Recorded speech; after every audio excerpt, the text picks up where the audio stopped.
اور غلام کو گھوڑے پہ بٹھایا ہے اور گھوڑے کی لگام پکڑی ہے تو یوں پیچھے رکھی ہوئی ہے، اور حضرت سیدنا فاروق اعظم رضی اللہ تعالیٰ عنہ آ رہے ہیں۔ غلام کہنے لگا حضور لوگ دیکھ رہے ہیں، مہربانی کریں بیٹھ جائیں۔ فرمانے لگے نہیں، باری تیری ہے، تو ہی بیٹھے گا۔ اس نے کہا حضور نہیں، وہ تو ٹھیک ہے، کوئی باری فرض تو نہیں نہ ہو گئی، آپ مہربانی کریں آپ آ جائیں، ذرا لوگ آ رہے ہیں۔ فرمایا تمہیں کہا نا، غلام کہتا میں نے تیسری دفعہ کہا تو حضرت عمر نے جلال سے دیکھا، اور جناب عمر کا جلال تو زمین کانپنے لگ جاتی تھی۔ کہتے ہیں کہا حضور آپ آ جائیں، تو کہتے ہیں تجھے کہا ہے نا چپ کر کے بیٹھا رہے، کہتے ہیں میں گھوڑے پہ ہی کانپنے لگا۔ غلام اب حضرت سعد بن ابی وقاص کہتے ہیں سورج غروب ہو رہا تھا،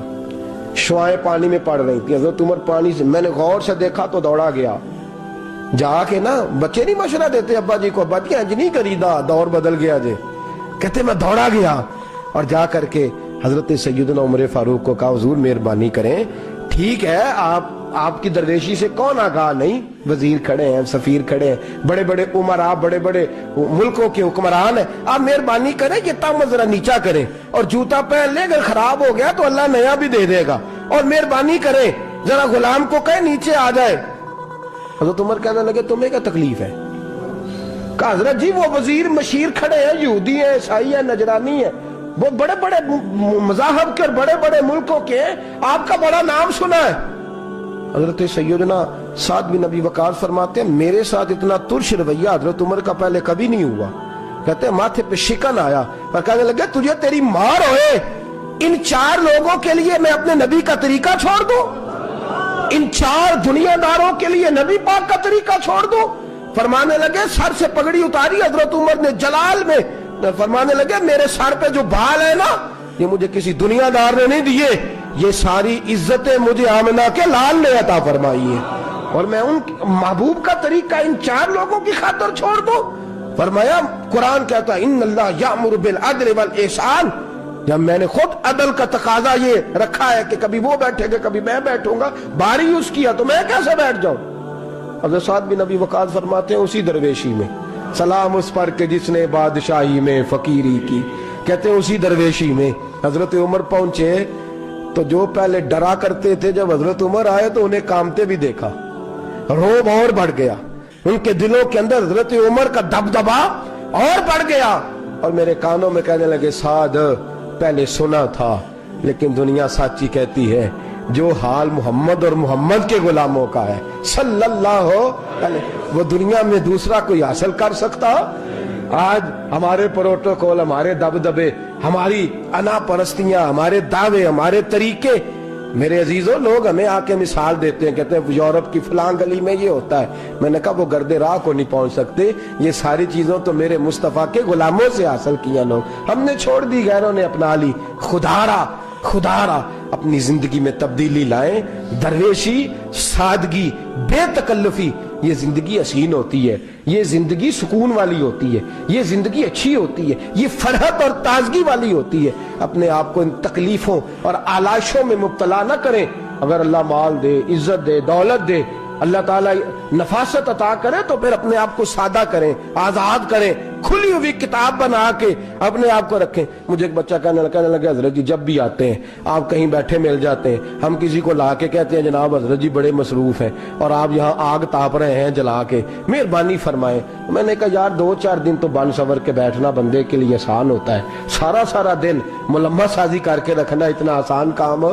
تو ویسے بھی بندہ جو ہو وہ نظر آئے تو اس کے لیے زیادہ بہتر ہوتا ہے، جو ہو وہ دکھائی دے وہ زندگی آسان ہو جاتی ہے، بہتر ہو جاتی ہے۔ اور ویسے بھی جو کھلی ہوئی کتاب ہوتی ہے اس میں لوگ مشکوک نہیں ہوتے، جو بندی ہوئی ہوتی ہے نا اس میں لوگوں کو خبر نہیں ہوتی کہ نہ جانے یہ کیا معاملہ ہے۔ میرے عزیزوں اپنے آپ کو بے تکلف بنائیں، بے تکلف سے مراد یہ نہیں کہ جیسے بے تکلفی ہم نے ایک غلط چیز کا نام بے تکلفی رکھ دیا ہے کہ جو آدمی بات پہ ٹھٹھا کرے، بات میں مذاق کرے وہ بے تکلف ہوتا ہے، یہ تو بے تکلفی اسلام اس کو پسند ہی نہیں۔ بے تکلفی سے مراد یہ ہے کہ جھوٹی انا نہیں بنائے، جھوٹے معاملات اپنے گرد نہیں اوڑے۔ اپنی اگر اللہ آپ کو بہت زیادہ مال و دولت دیتا ہے تو جتنا وہ مولانا رومی کہتے ہیں جتنا ٹہنی پہ پھل زیادہ لگتا ہے نا